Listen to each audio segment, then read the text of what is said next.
성경 말씀은 요한복음 12장 24절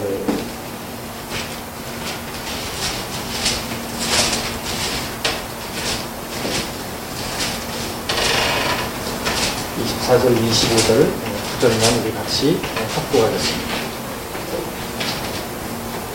요한복음 12장 24절로 25절까지 말씀입니다. 읽겠습니다. 시작. 내가 진실로 너희에게 이르노니 하늘에 미리 땅에 떨어져 죽지 아니하면 하늘 그대로 있고 죽으면 많은 열매를 맺느니라. 자기의 생명을 사랑하는 자는 잃어버릴 것이요 이 세상에서 자기의 생명을 위하는 자는 영생을 보존하리라. 아멘.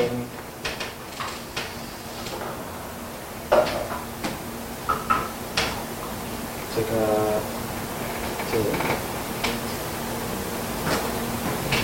중국에 가서 한동안 중국어 배우느라고 2년간 아무것도 못하고 있다가 조금씩 중국 기독교인들과 접하게 되고 전도하게 되고 사람들을 만나게 되면서부터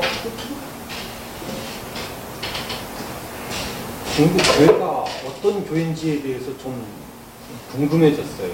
그래서 이제 하나씩 이제 공부를 해 나가기 시작을 하니까 우리랑 많이 다르더라고요, 중국 교회가. 첫째 뭐가 다른가 그러면은 한국의 기독교가 시작한 지 한 120여 년 됩니다. 그렇죠? 감사합니다. 중국 교회가 언제 시작을 했냐 그러면은 중국은 우리랑 너무나 달라요.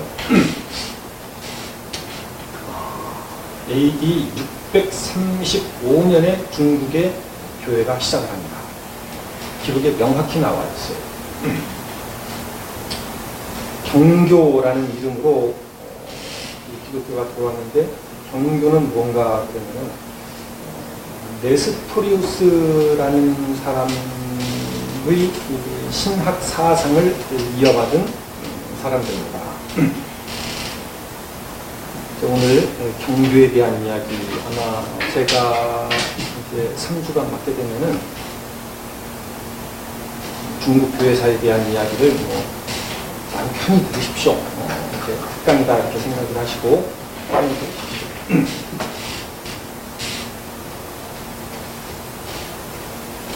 일반적으로 기독교의 역사를 초대교회사, 중세교회사, 근대교회사 그래서 그다음에 현대교회로 넘어오는데 초대교회라 그러면은 그 기간을 언제로 잡는가 그러면은 예수님의 부활 승천 이후 사도들 시대를 지나서 사도들의 뒤를 이은 사람들을 사도들의 뒤를 이었다 그래서 이을 숫자를 써서 속사도 교부라고 부르는데 이 교부들 시대에서부터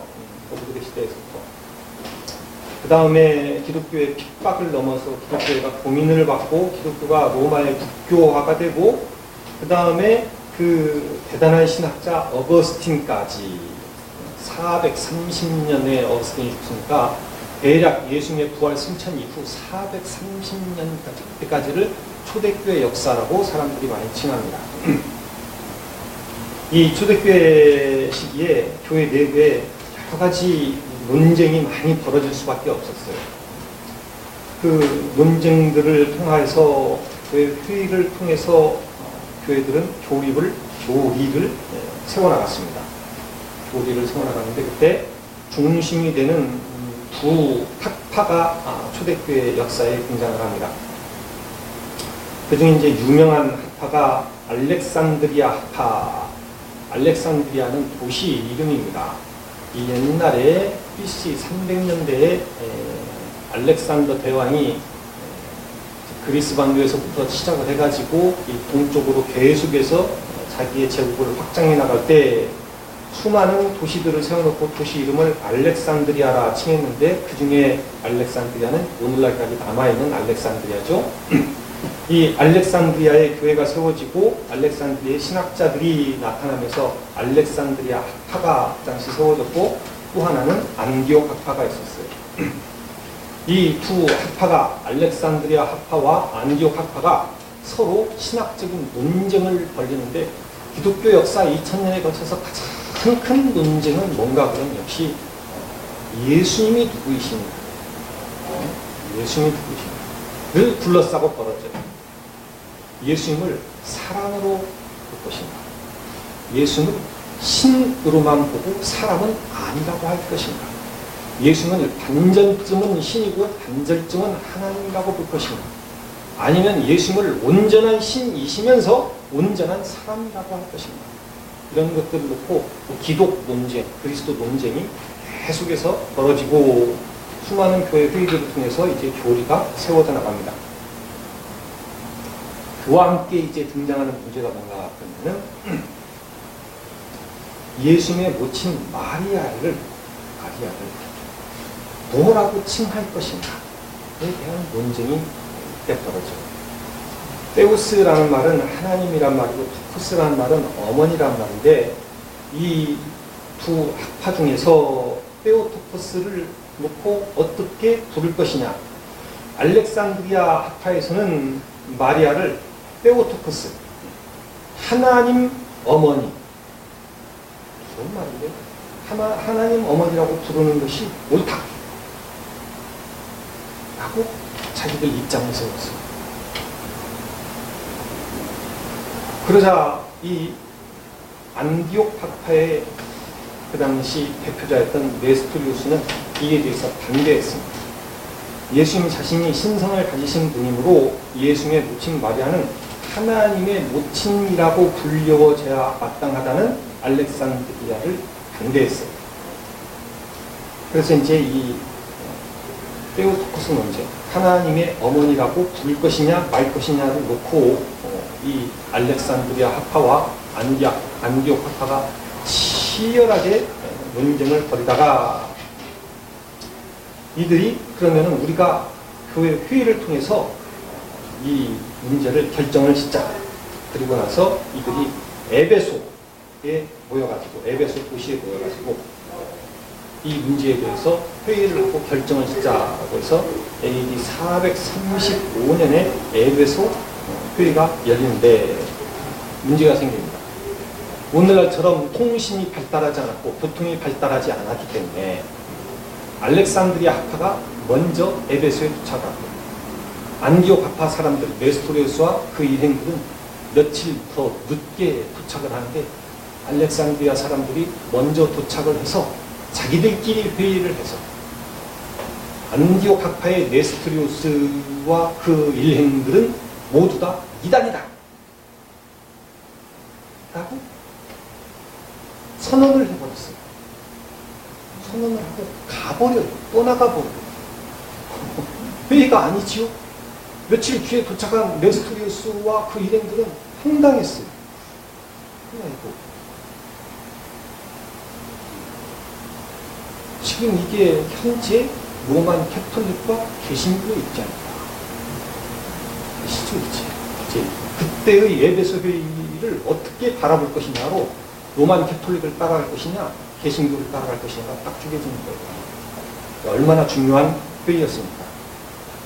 네스토리우스는 이에 대해서 더 이상 교회 안에 분열이 생기는 것을 원치 않았던 것 같습니다. 네스토리우스의 제자들은 굉장히 분개했지만 네스토리우스는 이에 대해서 어떻게 결정을 내렸는가 그러면 더 이상 신학 논쟁으로 나가기를 원치 않았고 더 이상 교회 분열이 생기기를 원치 않았고 이제 로마 세계를 떠나기를 원했어요. 이때까지만 해도 참 뜻이 숭고했습니다. 그래서 그 당시 문명세계로 알려져 있던 로마를 떠나서 이제 이 사람들은 점점 동쪽으로 나갑니다. 그 당시 로마 제국 동쪽에는 사산 왕조 페르시아라는 나라가 있어요. 페르시아 중에서 옛날 고대 페르시아 말고 후에 생겨난 사산왕조 페르시아. 그것은 당시에 조로아스터교의 땅이었죠. 네스토리우스 후예들은 이 페르시아에 들어가서 약 200년 동안 한때는 부흥하고 어떤 때는 고난의 시기를 보냈어도 그래도 네스토리우스교를 그대로 이어서 200년을 내려왔습니다. 쉽지 않은 겁니다. 쉽지 않은 겁니다. 쉽지 않은 겁니다. 정말 이교도들의 땅에서 그들이 신앙을 지키고 그래서 200년을 배려했어요. 그러다가 그때가 지금 400 몇십 년, 435년의 에베소 회의니까 400년대 저쪽 후반대에 들어와서 이 사람들이 살다가 622년에 무슨 일이 터집니까? 전 세계사에 그 유명한 헤지라 사건이 터져요. 헤지라가 뭔지 아시죠? 이슬람을 신봉하는 이제 무리들이 본격적으로 칼로 정복전쟁을 벌입니다. 마호메트가 메카에서 시작을 했다가 메카에서 자기 부족들에 의해서 쫓겨납니다. 쫓겨나서 메디나로 옮겨갔어요. 그것을 헤지라라고 부르는데 그때가 622년이죠. 그래서 마호메트가 초기에 메카에서 받을 때 계시는 온건한 계시를 받습니다. 기독교인들에 대해서, 유대교인들에 대해서, 불교도에 대해서도 굉장히 온건한 편이었는데 일단 한번 쫓겨난 다음에 헤지라 이후 메디나 계시부터 굉장히 과격해지죠. 죽여라가 수도 없이 나오는 겁니다. 꾸란. 그래서 도저히 이 헤지라 사건 이후에 마호메트의 후예들, 이 세운 나라들, 사라센 여러 나라들도 사라센 제국이 확장되어 가면서 페르시아를 빠른 속도로 정복해 나가는데 견딜 수가 없어요. 견딜 수가 없어요. 죽습니다, 이제. 이 자리에 있으면. 네스토리오스교가 계속 페르시아 땅에 머무르면 죽습니다. 그래서 이들이 다시 동쪽으로 이동을 합니다. 다시 동쪽으로. 그 당시 동쪽은, 페르시아 동쪽은 어떤 나라였는가? 그 당시 전 세계에서 최강대국이었던 당나라가 있었어요.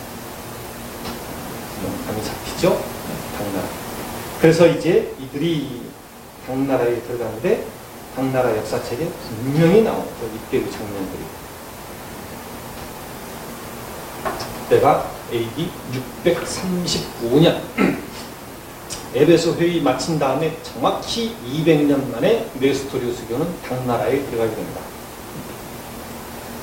그때 네스토리오스교 지도자가 누구냐 그러면 알로펜, 중국어로 아라본이라는 사람이에요. 알로본. 그 사람과 21명의 네스토리오스교 선교사들이 많은 서적을 가지고 당나라 접경에 가까이 왔다라는 소식이 벌써 당나라 황제, 당시의 황제가 누구냐 그러면 당태종 이세민입니다. 이세민에게 보고가 들어와요. 이세민이란 인물에 대해서 우리나라 역사로 보면 대단한 원수죠. 이세민.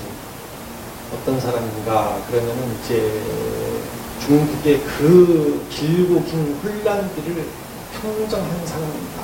개인적으로 참 슬픈 가정사를 가졌어요. 슬퍼요, 이 사람. 중국은 위진 남북조 5호 16국이라는 대혼란의 기간을 겪습니다. 우리가 알고 있는 유비와 송건과 조주의 삼국시대를 거쳐서 진나라라고 나라가 통일했는데 그 통일 왕국이 짧게 지나가요. 짧게 망해버리고 그 다음에 위진 남북조 5호 16국이라는 대혼란이 벌어져서 수도 없이 많은 나라들이 생겼다 없어졌다고 계속해서 전쟁이 끊이지 않는데 그 전쟁을 멈추게 하고 중국을 통일시킨 나라가 수나라입니다. 하지만 우리가 알다시피 수나라는 고구려와의 전쟁에서 대패하고 을지문들에게 대패하고 대운하 군사를 한 통에 나라가 이제 도저히 가난해져가지고 견디지 못하고 나라가 망하고 수나라에 이어서 바로 당나라가 들어서죠. 당나라를 일으킨 사람은 이제 당고조 이연이었지만 이연의 아들 이세민 이 사람이 사실상 당나라를 세운 사람입니다. 수많은 전쟁을 통해서 당나라를 세우고 드디어 이제 거의 대권을 차지하게 되었다라고 생각되었을 때 어떤 일이 생겼는가? 아버지가 이세민은 장자가 아니에요. 아버지가 형을 후계자로 세우면서 형은 자기를 죽이려고 해요. 근데 지금까지 그 전쟁은 다 이세민이 거의 다 치르고 났는데 자기를 죽이려고 해요. 이세민의 부하들이 칼을 꽂고 일어납니다. 형무문이라는 곳에서 반란을 일으켜서 그 이세민의 형을 죽여버리죠. 그리고 이세민의 아버지 당나라에 세운 고조 이연을 이제 왕궁에다가 이제 위패시켜요. 저쪽 한쪽 구석에다가. 자기는 형을 죽이고 아버지를 패한 참 슬픈 가정의 역사를 가졌어요, 이세민은. 중국 역사상에서 아마 가장 존경받는 황제입니다. 오늘날까지 중국 드라마를 통해서 가장 존경받는 황제예요. 이세민이. 후에 청나라 강희 황제 이런 사람과 함께 가장 존경받는 사람이 중국 역사상. 존경할 만한 황제들이 사실 중국 역사에 이렇게 많지 않아요. 이세민이 왜 존경을 받는가? 그러면 이세민이 원래 장군 출신이고 성격이 발괄하지만은 자기가 황제가 된 다음에 대신들에게 명령을 내려요. 몇 급 이상의 고위 관리들은 의무적으로 나랑 하루씩 자야 된다. 이게 무슨 말이냐면 황제가 독대하겠다. 1대1로 나랑 만날 기회를 주겠다. 무슨 얘기든지 나에게 다 해요. 정말 다 합니다. 자기는 이 혼란의 역사를 다 끝내고 태평성대를 열고 싶었어요. 이세민은. 자기는 학자가 아니야. 학자가 아니니까 당신들 학자들 와서 나에게 무슨 얘기든지 다 해라. 내가 다 그 얘기를 들어보겠다. 그렇게 해서 그 자기 고위 대신들 학자들과 이 강태종과의 대화의 내용에서 정관정료라는 책이 나와요. 중요한 책입니다. 한번 꼭 읽어보십시오. 그리고 강태종은 정말 이제 태평성대를 열어나가요. 강태종 입장에서 보면 신라에서 김춘추라는 사람이 찾아왔는데 김춘추가 자진해서 당나라 사람의 옷을 입고 자기 앞에 엎드려 절을 하고 울고 군대를 청해요. 그래서 소정방에 군대를 내어주는 겁니다. 그래서 우리나라는 신라가 상대를 통일하게 되어 있어요. 아쉽죠, 한편으로는. 강태종이 제위하고 있을 때 그 당시 정보력이 상당했죠. 이미 서쪽에서 대단한 학자분들이 엄청난 양의 서적을 가지고 당나라 접경으로 오고 있습니다. 그랬더니 강태종 이세민이 그 사람들을 당나라 수도 장안으로 모셔다 드리라고. 장안이 어딘가 그러면 지금의 서안입니다. 서안 확장 남쪽. 서안은 중국 내도 깊숙이 있어요. 그래서 서안에서 저 서쪽 페르시아까지 사실 그렇게 많은 거리가 아니에요. 이분들이 이제 당나라 접경에 알로펜과 21명의 네스토리우스 선교사들이 딱 들어오니까 당나라 사람들이 굉장히 자기들을 환영해요. 당나라 수도 가까이 가니까 그 당시 중국 역사상 유명한 명재상, 재상이니까 우리로 나라로 말하는 조선시대의 영의정이에요. 재상 강혈련이라는 사람이 강태종 이세명의 명령을 받들고 자기를 영접하러 나왔어요. 대단하죠? 영접해서 그냥 직행해서 당나라 장안 황궁으로 쑥 들어갑니다. 직행해서 쑥 들어가요. 강태종 이세민이 알로펜 일행을 만나서 물어봅니다. 이것저것. 물어보고 나서 강태종이 학자는 아니지만 눈치가 빨라요. 금방 알아본 것이 뭔가. 불교의 교리로 들어갔는데 많이 복잡해. 말이 많이 복잡해. 도교도 복합발이 많이 복잡해. 근데 기독교인들이 하는 말을 들으니까 명쾌해. 질문을 하면 답이 명쾌하게 나와. 서로 간에 어느 정도 의사소통이 됐는지는 잘 나중에 이 강태종의 표현 중에서 이 도는 명확하다라는 말을 해요. 그러면서 강태종이 장안의 노른자위 땅, 그 당시 장안이라고 하는 도시가 인구가 100만이 살짝 넘었대요. 장안이 계획 도시였는데 바둑판처럼 구역을 만들어서 한 구역당의 이름이 무슨 방이라고 되어 있어요. 오늘날까지도 중국에 무슨 방이 많습니다. 금마방이 있고 찜비방이 있고 방이 있는데 그 중에서 이 오늘날 방 한 칸이 아니에요. 이 흑토변에다가 동서남북 방향할 때 모방자가 있어요. 방 의경방이라는 방을 내어주고 너희들 여기다가 그 당시에 모든 종교 기관의 건물의 이름이 절사자였습니다. 꼭 우리가 생각하는 불교 절단이 아니에요. 너희들끼리 사원을 세워라. 그래서 알루펜과 그 일행들은 오자마자 당나라 황제를 만나서 면접을 하고 대단한 대우를 받고 당나라 수도 노른자 땅을 공짜로 얻어가지고 3년 만에 대진사라고 일컫는 엄청난 규모의 교회당을 완공을 해요. 그리고 635년에 들어왔는데 638년에 대진사가 세워지고 같은 해에 그 사람들이 신약성경 일부를 중국어로 번역을 합니다. 이수 미시야찡 예수 메시아경이라고 하는 신약성경을 중국어로 번역을 3년 만에. 이게 무슨 말이냐면은 당태종이 적극적으로 지원을 해줬다는 얘기예요. 적극적으로. 그 다음에 당태종이 너희들 내 초상화를 그려. 초상화를 딱 그리니까 이것을 대진사벽에다가 걸어놔.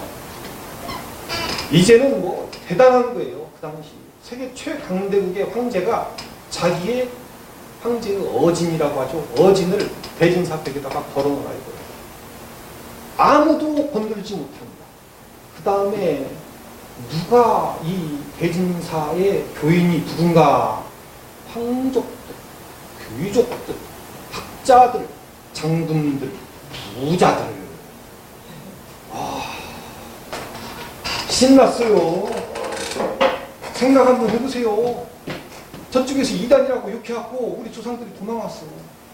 그래서 무슨 뭔 불 펴놓고 절하는 해괴한 무슨 미신 같은 배화교, 조로아스터교 거기서 200년 지나다가 이번에는 칼든 놈들이 와서 다 죽인대.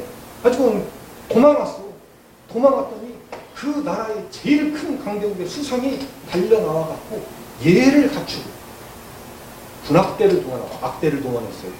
악대를 동원해서 음악을 연주하면서 이리로 오십시오. 그래서 황궁으로 직행해서 쑥 들어갔어요. 봤더니 거기에 황제가 나와서 몇 마디 물어보더니 당신들 중에 일부는 남아서 이 궁궐에 머물면서 성경을 번역하고 일부는 가서 저쪽 가서 교회당 지어. 3년 만에 엄청난 규모의 교회당을 지어놓고 나름대로 성경을 번역을 했더니 당태종 이세님이 이제는 자기 초상화를 갖다가 교회당에다 딱 걸어놓으래.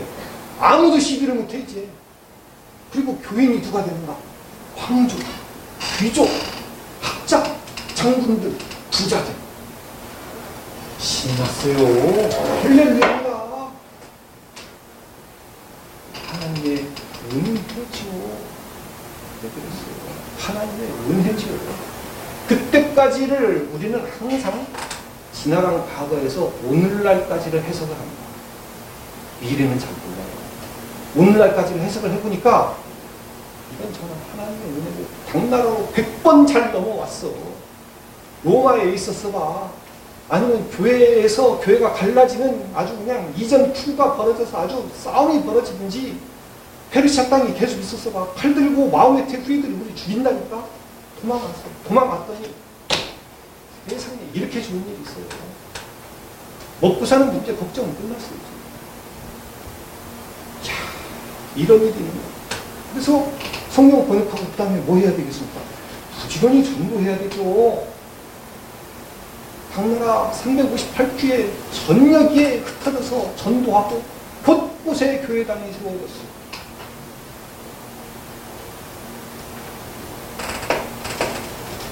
이후 경교는 210년간 평온하게 발전합니다.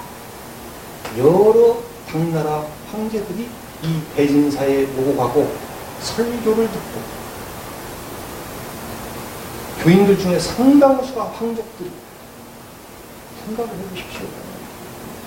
이게 보통 일입니까?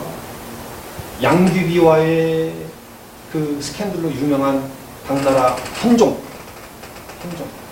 현종의 기록을 보면은 재밌는 기록들이 나와요. 대진사에서 아무개 종교승을 불러와서 이 왕궁에서 설교를 하게 하라. 황제의 명령이에요. 설교를 하게 하라. 그 다음에 황족들이 쭉 나와서 그 앞에서 다 설교 듣게 만들어요. 대단했어요. 어느 지역에다가 우리가 대진사를 하나 세워야 돼. 아이, 문제 없어. 지원해줄게. 어느 지역에 지원해줄게. 복음을 전하고 가난한 자들에게 구제하면서 교회가 불릴 듯이 일어납니다. 대단한 교세를 이루었어요. 장안뿐만 아니라 장안이 제1의 수도였고 낙양이 제2의 수도였는데 낙양에도 그 경교 교회당 대진사의 그 유적들이 그대로 남아있습니다. 상당하죠. 13명의 황제를 지내면서 측천무후, 중국 역사상 여자가 황제가 된 유일한 사람, 측천무후. 측천무후만 불교로 기울어서 한때 잠깐, 심하지도 않고 아주 잠깐 경주가 살짝 짓눌렸고 그 외의 모든 황제들은 다 이 경주에 대해서 매우 호의적이었습니다. 자, 그러자 무슨 일이 생겨난가? 자, 이제 무슨 일이 생겨난가?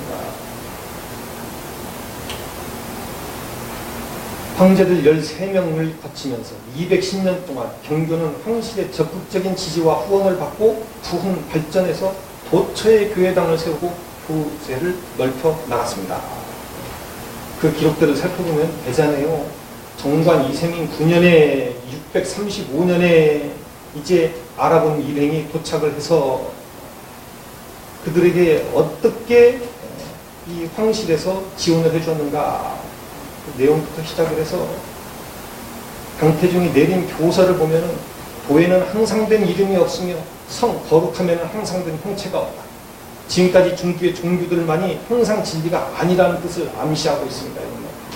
사방으로 교를 설파하고 많은 사람들을 구원하는 대진국의 숭고한 아랍분께서 경전과 성상을 그러면 벌써 이때도 캐톨릭처럼 이 사람들도 상을 썼어요. 어떤 예수님 상, 십자가 상, 성상을 조정에 바침으로써 그 교리를 살펴보니 이는 기묘하면서도 자연스럽고 그 발생과 완성이 확립되어 있고 그 설명이 번잡하지 않고 명쾌하다.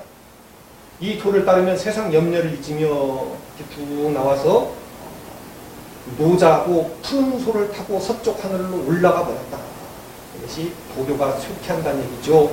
이 주나라의 도덕이 쇠퇴했다. 공자의 유교가 쇠퇴한다는 얘기죠. 그 다음에 경태종은 차라리 그 이전의 모든 사상을 다 뒤엎어버리고 경교를 국교로 하면 어떨까라는 생각까지도 이 강태종의 쓴 글에 얼뜻언뜻 내비쳐요. 이렇게 해서 대단한 일이 있을 것 같았는데 840년 이제 당나라의 황제 중에서 무종이라고 하는 황제가 생깁니다. 무종.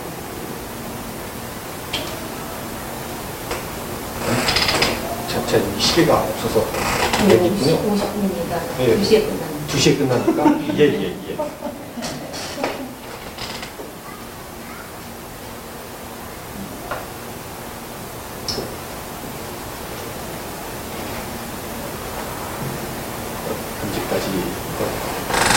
잠깐 다음 주에 아니요. 제가 보이차 마시면서 찻집에서 한 번 하면 제가 한 4시간씩 해요. 제 아내가 뒤로 넘어집니다. 딸내미가 저 찾으러 와요. 목사님 말씀하십니다. 신나서 하시는데. 측천무후를 중국에서는 무측천이라고 부르는데 무측천 원래 당나라 고종의 황후가 되었다가 이제 남편이 죽자 두 아들이 이제 황제가 되어봤자 황제 폐위시키고 또 폐위시키고 나중에는 자기가 직접 황제를 딱 해요. 그래서 당나라의 수도를 이 장안에서 낙양으로 옮겨버립니다. 옮기고 나라 이름도 대주, 옛날 고대의 주나라를 부활시킨다는 의미에서 대주라고 바뀌어요. 그래서 약 15년간 통치를 했는데 이때 당시 당나라가 사실상 단절이 된 거죠. 여자가 황제가 되고 수도를 옮겨버리고 국호를 바꿨어요. 그 다음에 이 무축천이 찜막지한 여자입니다. 자기 남편에게 총애를 받았던 여자 잡아서 죽여가지고 토막을 쳐서 술독에다 담아서 술을 담는 여자예요. 무서운 애. 중국 역사상 끔찍한 악녀 중에 하나예요. 무축천이. 무축천의 권력 앞에서 다들 벌벌벌벌 떠는데 무축천이 불교 편으로 딱 섭니다. 그러자 그때 경교도들이 어떻게 했는가? 이제 이게 문제예요. 이제. 자, 한 번도 고생을 해본 적이 없는 경교도 지도자들이 무축천이라고 하는 참으로 어떻게 해볼 수 없는 괴물을 만나니까 엎드립니다. 도리를 양보합니다. 여기서 시작해 보는 것이죠. 무축천 때 이미 중국의 이 경교 네스토리오 수교는 그 연약한 뿌리를 드러냈다. 후세의 사가는 이 경교 처세소를 이렇게 기록을 했다. 무축천이 통치하던 대주 시대에 무축천이 불교를 신봉하니 불교 승려들이 경교에 대해서 맹렬히 공격을 펴부었으나 경교 교사가 낙양에서 대주 송덕 천축, 대주는 나라 이름이고 송덕이란 무축전의 덕을 송덕한다는 말이고 천축은 정부기관입니다. 이런 정부기관을 건축한다고 할 때 대주의 송덕, 덕을 칭송하는 뜻에서 이 정부 건물을 짓는데 억만금을 모아 바쳤다. 이런 말이 나와요. 드디어. 그러니까 교회 헌금을 갖다가 나라 정부 기관 저쪽 수도를 옮겨갖고 낙양에다가 큰 건물 짓는다니까 교회 헌금 빼돌려갖고 무축천한테 갖다가 바쳤어요. 이러면서부터 이제 이들이 꼬랑지를 내리고 권력에 날라가는 겁니다. 살아남아야 되지 않겠어요? 살아남아야 되지. 눈치껏 살아남아야지.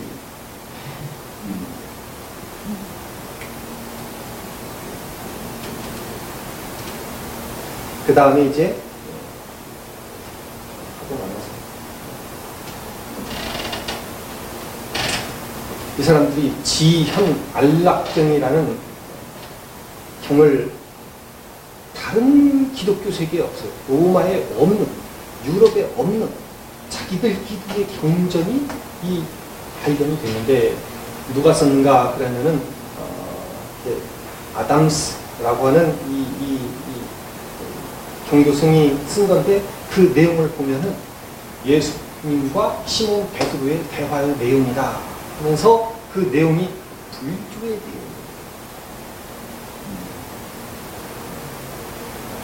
이야, 끔찍하죠, 이제. 이들이 이렇게 이 교회를 변질시키면서 살아남습니다. 그런 내용들이 중국의 역사에 다 남아있고 대진 경교 유행 중국이 지금도 서안에 가면은 비석들을 숲처럼 쌓아왔다 해서 비림이라는 박물관인데 비림 박물관에 다 기록으로 남아있어요. 돌에 새겨가지고 다 남아있어요. 거기에 보면은 이제 다 나오는 내용들입니다. 이 사람들이 이 비림 박물관에 나오는 대진 경교 유행 중국비와 지현 안락경 이런 경전을 통해서 자기네들의 신앙 사상을 다 남겨놨는데 보면은 기독교가 불교화되어 간다. 이 비석을 볼 것 같으면 대진이라고 하는 것은 로마라는 말이죠. 로마에서 온 교다. 경교는 경교고 유행했다고 중국비에 중국에 이 대진에서 온 교가 유행을 해서 이 비를 세운다. 이 비의 모양새를 보면은 위에는 쌍용입니다. 그래서 이제 많이 혼합주의가 드러나는 것이죠. 이 비석의 밑에는 연꽃이 새겨져 있고 그 밑에는 부귀와 장수의 상징인 거북이가 딱 있고 언제 이제 감이 잡히죠. 이제 예. 그렇게 되는 겁니다. 왜 그렇게 됐는가를 우리가 싹 생각을 해보면은 이거예요. 한 번도 고생을 해본 적이 없어. 제일 큰 이유가 그겁니다. 이들이 당나라 땅에 딱 처음에 들어오면서부터 고생을 해본 적이 없어. 만약에 당태종 이세민이 모른 채 해버렸다. 자기네들이 당나라로 와서 당장에 배가 고픈데 일해야지. 당나라 그 당시 장안에서 땅 한 통을 살려면은 만만치 않았을 거요. 요즘에 뉴욕하고 똑같으니까. 외국인만 인구가 100만 명인데 외국인이 3만 명이 넘었어요. 그 당시에 국제도시였어요. 이야, 쉽지 않았죠. 자기들끼리 거기서 고생하고 전도하고 살아남아서 괴당을 지으려면 100년, 200년 걸려서 지었을 거래 아마 조그만하게. 그랬다면은 종교가 괜찮았어요. 이슬람교는 사실 그랬습니다. 이슬람교는 651년에 들어옵니다. 중국의 이슬람교는. 정부에서 무관심했어요. 무관심해서 살아남았습니다. 가난하게 살아남다가 나중에 원나라께 팍 커지죠. 엄청나게 커져서 오늘날 중국 이슬람교도가 한 2,500만 됩니다. 오늘날까지도 대단합니다. 이제 다음에 이제 중국 이슬람에 대해서 한번 합니다. 경교는 왜 안 됐는가? 경교는 840년에 무종이라는 황제가 나타나서 국수주의자예요. 뭐든지 중원에서 나온 것은 괜찮고 유교, 도교 괜찮고 나머지 외래 종교는 싹 쓸어버립니다. 외래 종교에 불교 들어가고 경교 들어가고 조로아스터교 들어가고 이슬람교 들어가고 다 쓸어버립니다. 문제는 뭐냐? 이 무종이 1년 회창 박해, 회창이 이 사람뿐인데 회창이 박해한 다음에 1년 만에 독살당해서 죽어요. 무종이 죽어. 무종이 죽고 나서 불교가 살아나고 이슬람교가 살아나고 경교는 못 살아나요.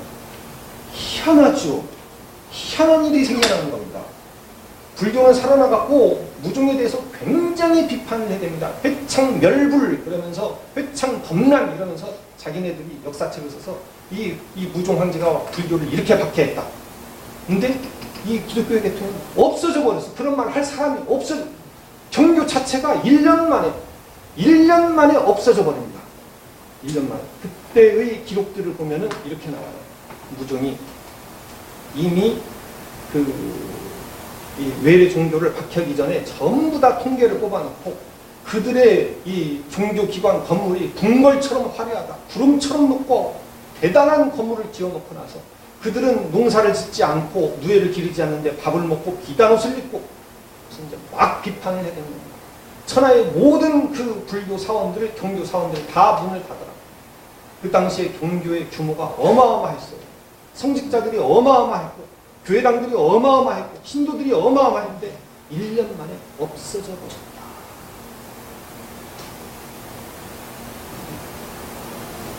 우리가 작은 게 아니에요. 경교가 어마어마한 교세를 가졌거든요.